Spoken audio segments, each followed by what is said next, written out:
Hi everyone, welcome to Speaking Of, where we'll be having conversations on the process of being and becoming. I'm Charles Ladia, and for this week, we will talk about the challenges and opportunities of teaching communication and public speaking in a remote learning setup. So, in the past semester, because of the pandemic, students and faculty members cannot go in the university or inside the classroom to learn and to teach. So we introduce a new form of teaching and learning, which is the remote learning setup. So what are the challenges and what are the opportunities of teaching communication and public speaking in this setup? So this episode, we will talk to three of my colleagues at the UP Department of Speech Communication and Theater Arts and learn with us on what are the different tactics and strategies that they employed in order to effectively teach communication in an online learning setup. So we have Sir Nico Arguelles, Sir Marvin Olaes, and Ma'am Grey-An Keith Pascual. Let's start.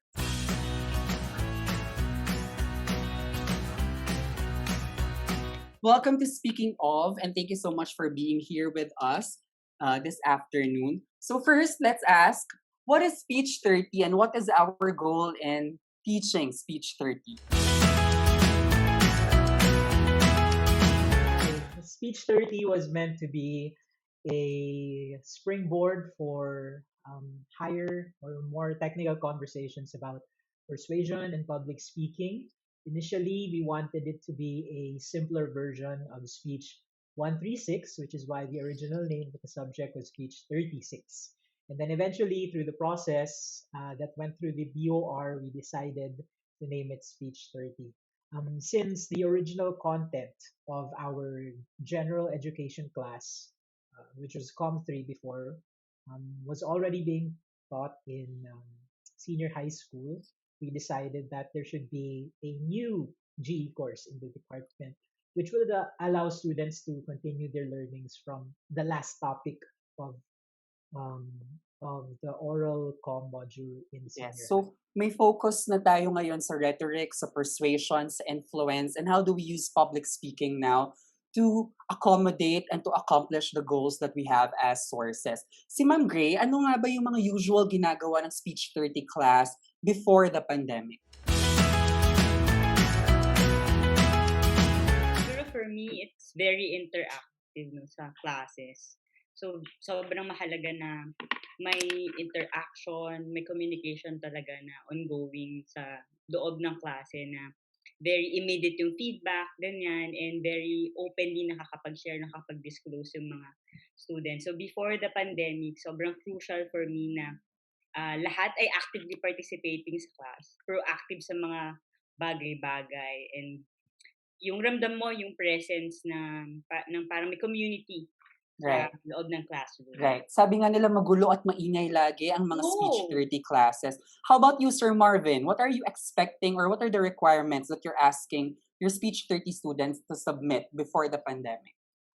Before the pandemic, bulk of my grading comes from how actively they participate in the activities inside the classroom. Like what Ma'am Gray said, Speech 30 and formerly Com3, it's really very interactive.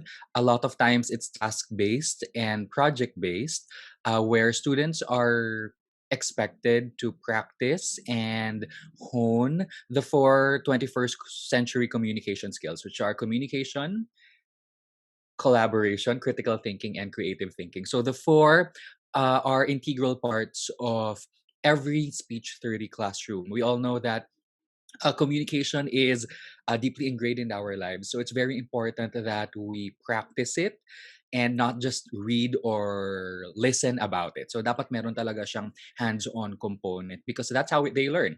Reviewing the syllabi of different faculty members throughout my years stay in the university and the department, I've noticed that that's our main teaching strategy. That it's always engaging, it's always student-centered, it's always in the form of active learning. Right. Tapos collaborative talaga yung nature ng Speech 30, di ba? Peer-to-peer, faculty-to-peer. So a lot of students actually enjoy taking Speech 30. And then we offered it, I think 2018 was the first time we offered Speech 30. Pero last Yes. year, right, 2020 was a big year for everyone. dahil nag-introduce tayo ng remote learning. So take me back to the time when UP announced na, guys, remote learning tayo. Wala mo ng face-to-face because of the pandemic. What was your first reaction when UP said, ituturo na ang Speech 30 na remote learning?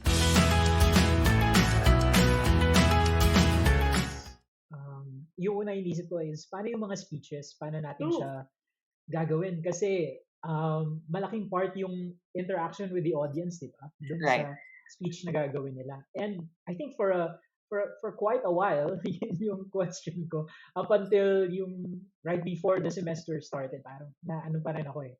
Hindi ko pa rin sure kung ano ba, papa-require ba ako sa kanila talaga na may speech sila. And if so, Or may audience paano pa siya sila?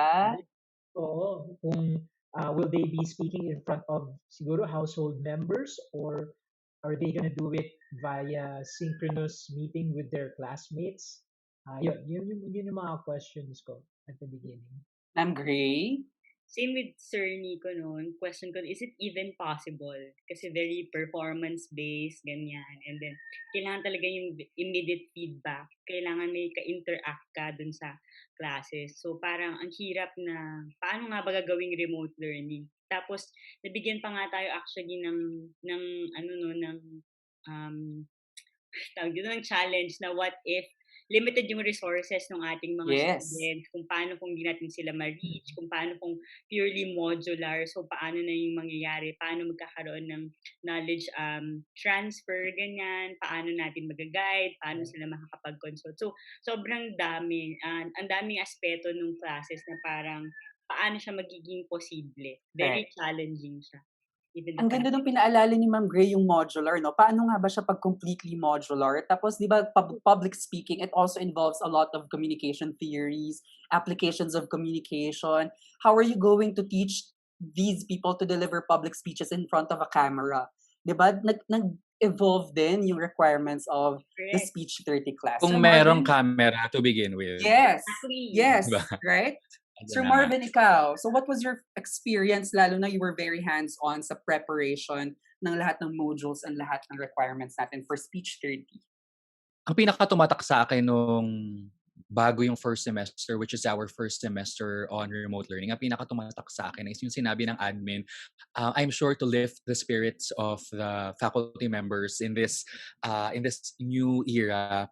Parang sinabi nila na mataas naman, literature would say, and we have evidence for this, that remote learning is as good, if not better, than traditional learning. And based on literature, that is there's evidence for that it's also very effective. But what they're erasing from the narrative is that we never signed up for this. All of the students, sa evidence nila na yon na effective ang remote learning, it's because they signed up for it, willingly signed up with that knowledge that I'm gonna study remotely, and I have the capacity and I have the resources and the willingness to be in a remote setup. The problem with that is that that's not our scenario. We are all just pushed and forced to be here. Wala talaga tayong choice. And I'm sure wala rin naman kasing, hindi rin naman kasalanan ng admin natin yun. But it's just that's a very important nuance in this scenario, that we never signed up for this. Hindi ito yung inisip natin nung simula tayo magturo sa UP. Hindi rin yan yung inisip ng mga students natin nung nag-enroll sila sa UP. So this is really gonna be very challenging. Yun ang nasa isip ko nung start na ito. At hindi natin pwedeng isipin na okay lang yan kasi kasing effective naman ito ng face-to-face. Because in reality, hindi siya ganoon kasimple. We can't just connect the dots na ganoon siya kasimple. So, ayun. So, I think what saved all of us is that understanding. Right. A sensitivity to the context.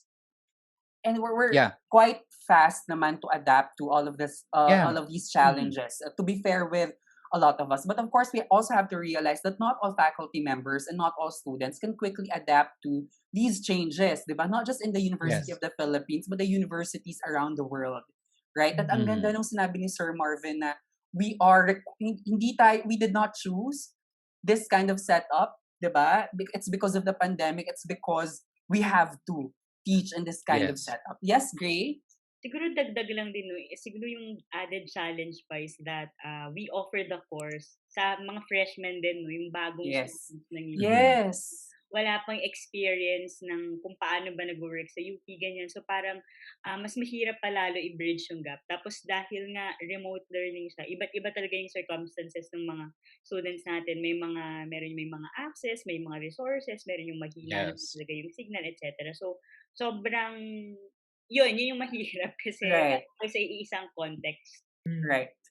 Naisip ko nga yung sinabi ni Gray na accessibility, no? Kasi before, pag nasa classroom, same kayo ng environment. Di ba? You have the same Mhm. access. Parang choice mo na lang kung makikinig ako or hindi sa teacher ko. But then, in terms of the remote learning setup, there were a lot of differences that emerged and a lot of different inequalities that emerged inside the online learning classroom. Sir Marvin? Mm.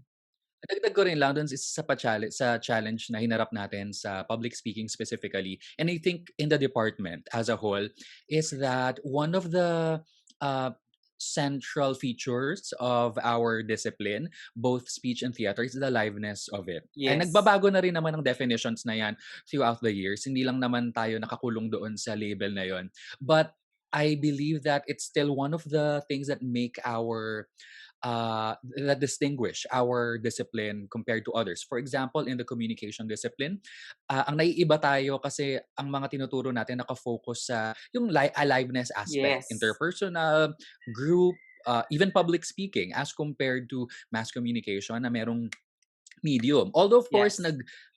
nagba-blur na rin naman yung lines na yan. Meron na rin tayo mga digital components and other materials, other artifacts. Pero isa yun sa mga pinaka nasa gitna lalo na when we were designing our curriculum.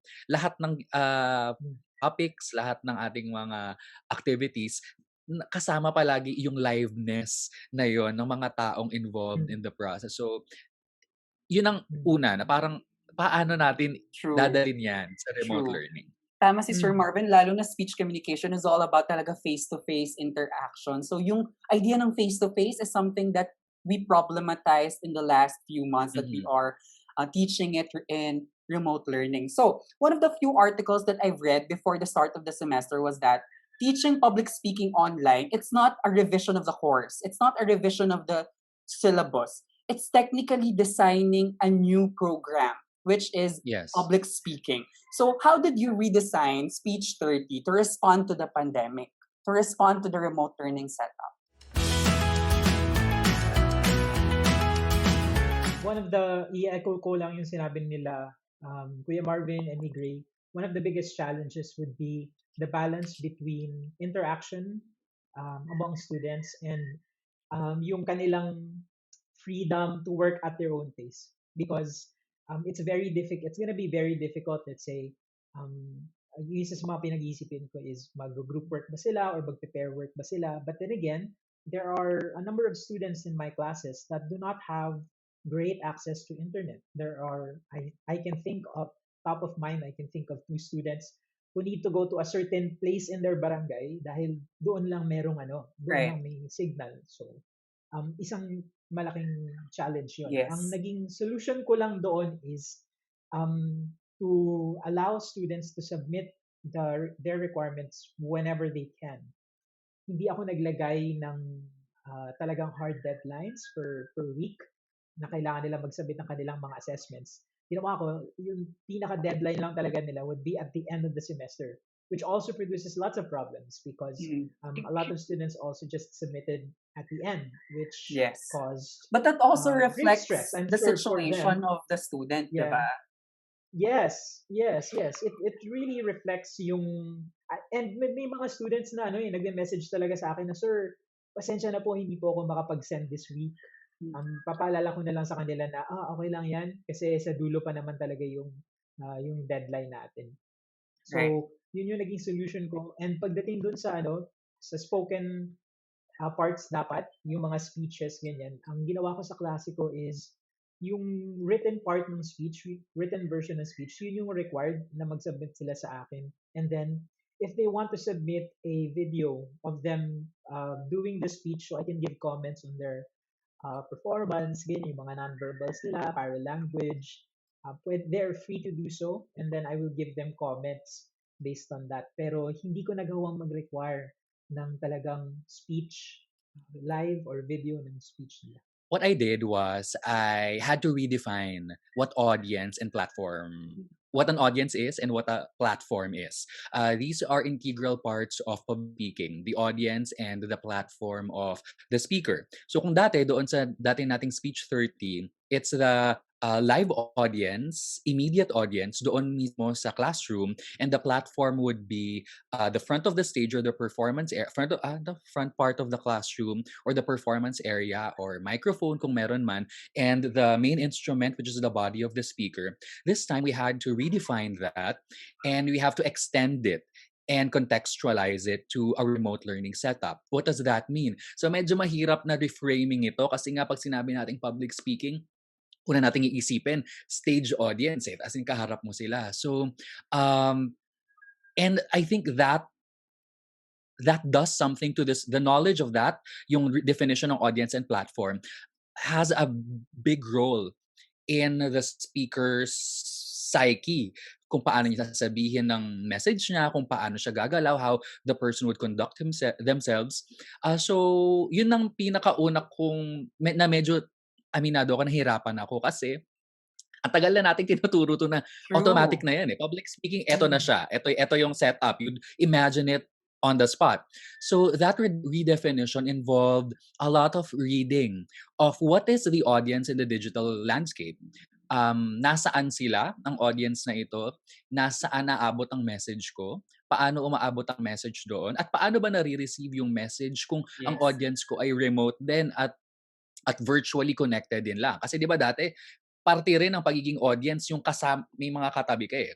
That means how you respond to the speaker is also governed by certain rules that you've set in that physical space. So dahil nga ang audience nila ay nasa kanya-kanya mga bahay na rin, meron silang tinatawag na parang mas unindividuated na sila na I'm no one. Hindi niyo ako kilala. So kaya kitang murahin, kaya ko matulog na lang. So that connection and that knowledge of the definition of audience and the speaker's platform. Katulad ngayon, nahihirapan ako magsalita sa titingin ba ako sa camera o titingin ba ako sa inyo? Di ba yung mga ganyang aspeto? Masyado bang malakas yung boses ko? Naririnig ba ako ng nanay ko sa kabilang room? So, all of these things play a part in my head as a speaker. So, yung reframing na yun, it was a big challenge. It was a very big challenge, and I am really not sure if I was able to help my students reframe also their understanding of public speaking. And if ever all of this changes, I'm not sure if we could come back to the classroom,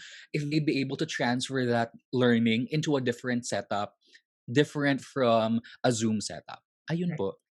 Thank you. Ang gandang realization din ng audience at ng platform, no? These are basic pero very difficult questions to answer or to ask someone teaching public speaking online. What about? So how did I redesign Speech 30 or actually my classes for remote learning? Sobrang hirap kasi ako mismo parang ang hirap mag-adjust. So parang nilagay ko yung sitwasyon ko, yung sarili ko dun sa sitwasyon ng students. So actually meron akong parang na-create na redefined pedagogy. Redefined pedagogy. So yun yung naging guiding principles ko sa pag-redesign ng mga classes. Ano, can you give us some keywords of that redefined pedagogy para alam ng mga listeners na? Of course. Keywords lang ah. So, three guiding principles. So first, advocate community resiliency model skills. Kasi ito, very important sa akin dahil nga pandemic to, ibang-iba talaga siya sa lahat na naging sitwasyon natin, sa lifetime natin, I think.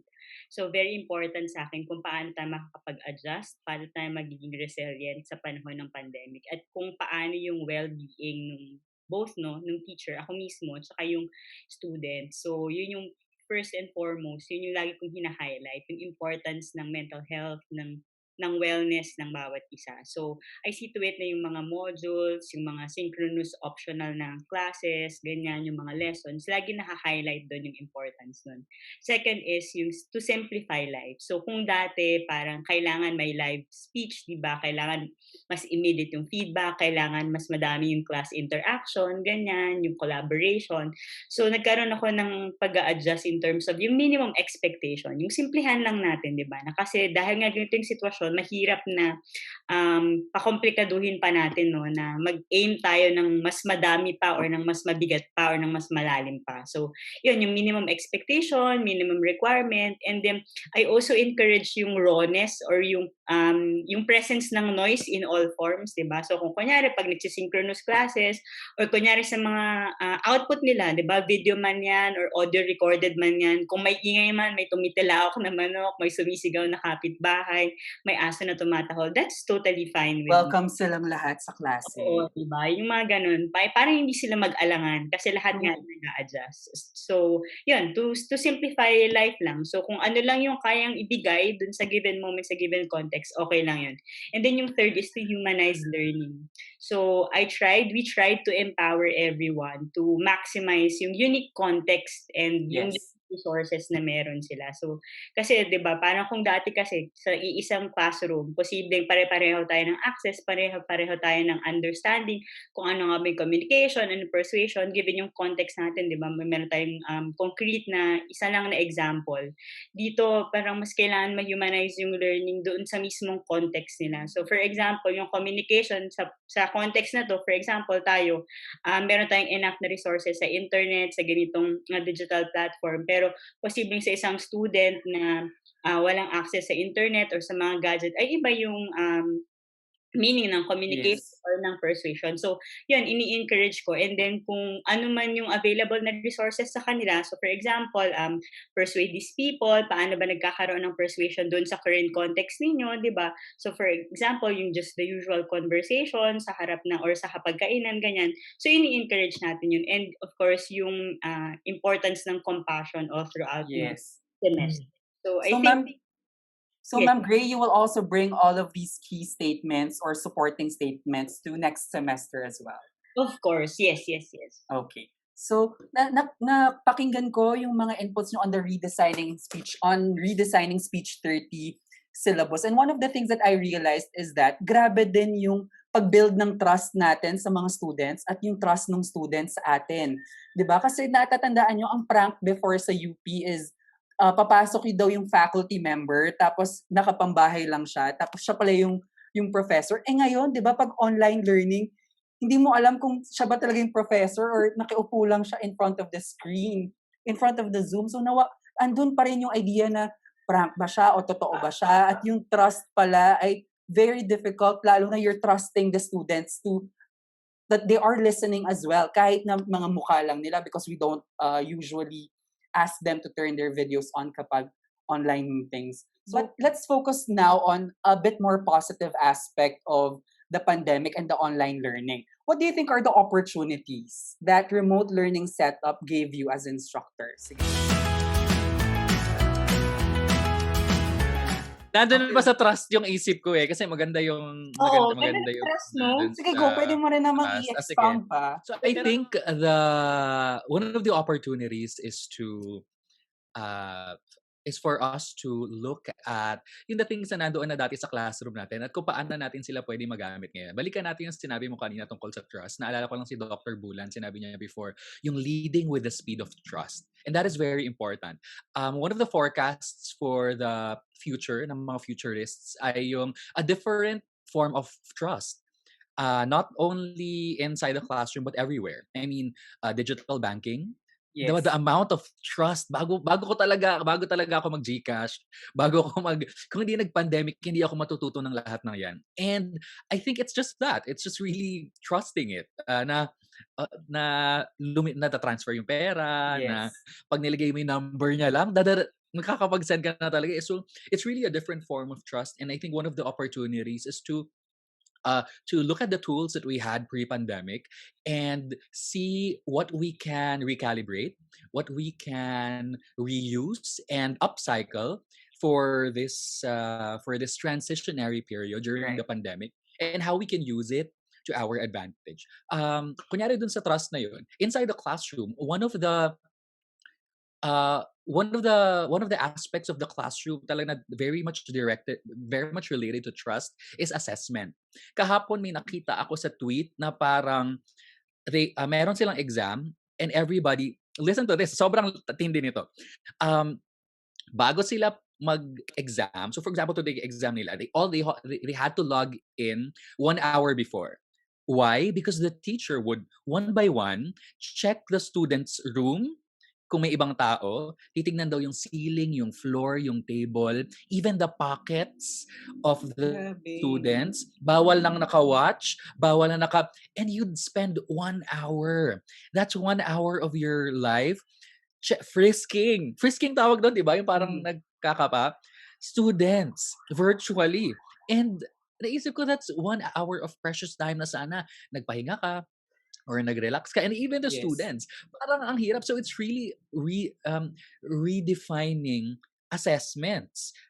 Paano ba natin pwedeng ilagay yung trust natin sa setup na ito para makapag-assess ng mas epektibo? Because if you think about it, objective assessments won't work in remote setups. Kasi, sige, 1 hour, i-check ko for example, kay Nico. Okay, Nico, patingin nga niya ng mga aparador mo, baka may nakatago dyan, bumubulong-bulong sa'yo.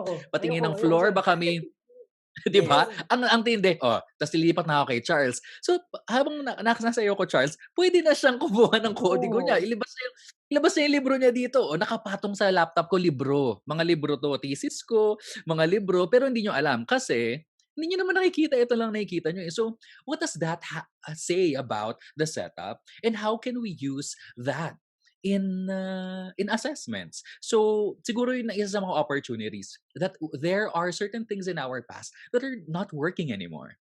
Hindi na talaga siya nagwo-work. And this time, we are given this opportunity to redesign, and we have the power to scrap things that are not working anymore and start from something else, something new. Para pagkalabas natin dito sa pandemic na to, meron naman tayong naipundar para mas maganda na yung magiging classroom setup natin in the future. Right. Yun ang medyo recently assessments yung pinag-iisipan ko eh. Kasi, wala, mahirap na talaga siya. It's really a different ball game. And Yes. the opportunity is to retool and Yes. recalibrate. Yun. Parang nagpapatong-patong yung challenges and opportunities din, no? So the challenges are coming, so you also need to respond to it right away so that it can become an opportunity. Lalo na yung Yes. assessment, no? Sobrang dami. I'm sure it's not just in communication, but in a lot of different disciplines, the idea of assessment, of evaluating students' learning, that tends to be either a challenge or an opportunity for them. Maliban siguro sa assessment, no, na kailangan mo na lang din talagang ipagkatiwala or magtiwala rin, no, sa capacity ng students to learn on their own. Bilang remote learning nga siya, di ba? We provide all the possible resources that we could give them. But at the end of the day, kailangan mo silang paniwalaan, kailangan mo silang pagkatiwalaan na mag-aaral sila. And siguro lagi din yung binabanggit ko sa students na I trust that they will learn beyond the modules that we provide them. Yes. Beyond the platform, beyond the LMS, beyond the semester. Kasi I think more than anything naman, yung mahalaga na ma-empower sila na ma-empower sila na pinagkakatiwalaan natin sila na kaya nilang maging accountable para sa pagkatuto talaga nila at sa pagpapabuti nila. Ayun. Siguro yung iba pang opportunities na binigay ng remote learning dito sa pandemic, during the pandemic, is to rediscover myself. Wow, rediscover myself. As an instructor, as an individual. Kasi parang for the longest time, so almost 4 years na rin ako nagtuturo na, yung the traditional setup. And, yun, madidiscover mo na, kaya mo naman palang mag-adjust din sa ganito, kaya magturo sa ganito, and then siguro yung mga personalities din, yung mga values, ganyan, and yung mga habits na pwede ring ma-create, ma-recreate, ma-critique, ganyan. So, kilala nyo ako, di ba? Mostly na parang ako yung sobrang strict sa deadlines, sobrang perfectionist, ganyan, sobrang sa quinto-dites, dapat ganito, ganyan. Pero nung pandemic, sobrang ibang-iba talaga kasi dapat kailangan organized, di ba? Kailangan ito siya. Pero the pandemic challenged me to go beyond that, to rediscover myself na parang kaya naman pala na Yes. mas maging resilient, mas mag-adjust kung kailangan. Kasi hindi lang din pandemic, may mga typhoon pa na dumating, Yes. dami pang mga naging challenges. So, yung opportunities also is yung fluid methods, the fluid methodologies along the way na kailangan mo mag-adjust accordingly para ma-accommodate yung sarili mo din, no, yung limitations mo, and also yung limitation ng situation and yung limitations ng students. Right. Ang ganda nung sinabi ni Gray na that you trust these students to learn beyond the remote learning setup. Kasi technically it's the same sa face-to-face teaching, di ba? You trust them, you trust that they become lifelong learners. You trust them that beyond the classroom, they become active learners as well. And ang ganda din reminder na you have to be open to surprises. Lalo na hindi lang remote learning yan as what Gray mentioned. Sobrang dami nating pinagdaanan ng first semester. How about you, Sir Nico? What are the opportunities that you found in remote learning setup? I think without going through the things that have already been said, that one great opportunity during this pandemic would be to be more deliberate in teaching. When I was writing the different modules, not only for Speech 30, but my other classes as well, I found myself really rethinking about what I say inside the classroom. And I learned that it's very easy, especially when you talk about conventional methods of instruction, it's very easy to be lax and complacent when you speak inside the classroom. But when you are relying on modules, at modules lang, if you're relying on modules to serve as your presence doon sa life ng student during the pandemic, kailangan walang natatapon doon sa sinasabi mo eh. Everything that you write down must be deliberate. The next opportunity for me is to improve when it comes to immediacy. Sa Speech 180, sa instructional com, di ba? We have that concept of immediacy, which is the psychological closeness of the teachers and the students. Right now, I think there is a very good struggle for us to be more connected with our students. And I think that we're owning up to the task of being more immediate, whether it may be through emails. Di ba? Minsan, ang haba ng mga emails natin sa estudyante natin dahil gusto natin ma-explain bawat isa. Kasi we're not there. We're not beside them, which is what we would like to be. Di ba? That's something that we would love to have during this time. Na makausap natin sila ng talagang harap-harapan. But it's not there. The challenge of immediacy, I think, is something that should spur everyone, every teacher to be more compassionate, more deliberate in their teaching strategies, because the students have to feel that we care for them. Kahit pa sa pagsusulat ko lang ng modules, minsan naglalagay ako doon ng mga jokes na hindi ko sure kung magigets ng mga students ko. Kasi gusto ko mag-joke, pero hindi ko magawa yun kung hindi naman kami laging nagkikita. Diba? Yes. So, may mga bits and pieces ako doon na feeling na sana mag-gets nila na you're trying your best to connect. Yes, that's it. And the process, the journey is the struggle. And our willingness to struggle in this pandemic, I think, allows us to be more mindful of how we teach. Yes. And how important our students really are to our lives. Di ba? Parang nung hindi na tayo nagtuturo, mas na-realize, I'm sure I'm speaking for every teacher when I say this, nung hindi na tayo nagtuturo face-to-face, mas na-realize natin na sobrang namimiss ko yung mga estudyante ko. Sobrang namimiss ko yung mga time na nagtatawanan kami sa loob ng classroom. And I think every single teacher would look forward to the day na makita ulit natin sila face-to-face. That cannot happen now, but that shouldn't stop us from finding new ways to connect with them.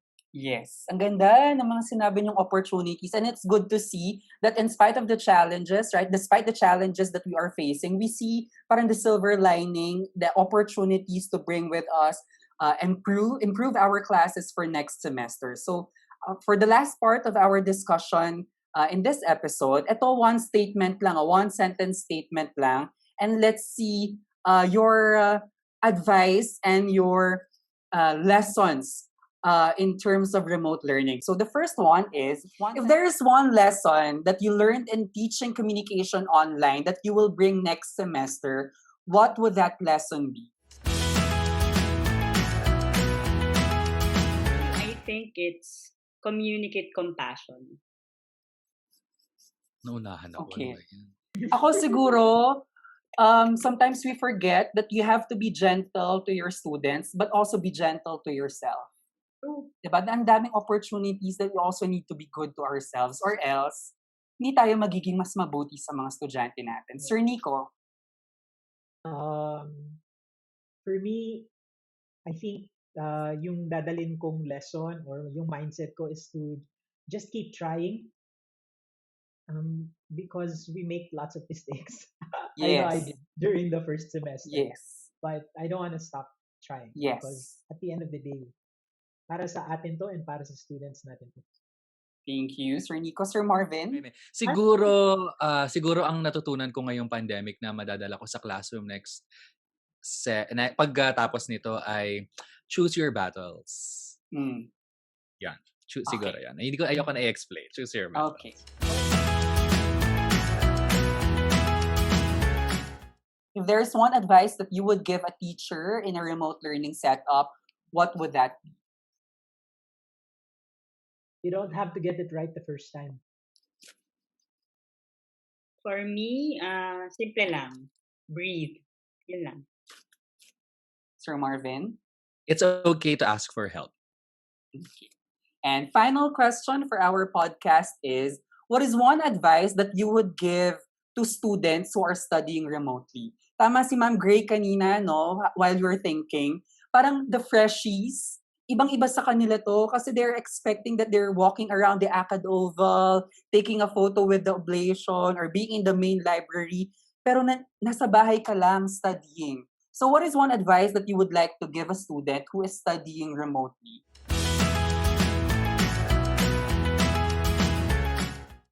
Ang gusto ko lang sana sabihin sa kanila ay, your teachers are here for you. And we care for you. Thank you, Sir Nico. Siguro sa akin, one at a time. One module man yan, one requirement man yan, one Yes, subject yes. at a time. One Sir romantic Marvin? partner at a time. Tama yun. Siguro ako ang masasabi ko sa mga estudyante ay relax ka lang. Okay lang yan. Yun. Thank you very much, Sir Marvin, Sir Nico, and Ma'am Gray. I learned a lot from our discussion and na-uplift din yung aking teacher self, lalo na in preparing for our classes next semester. So thank you so much, guys, for listening to Speaking of, and we will see you in our next episode. Thank you! Thanks!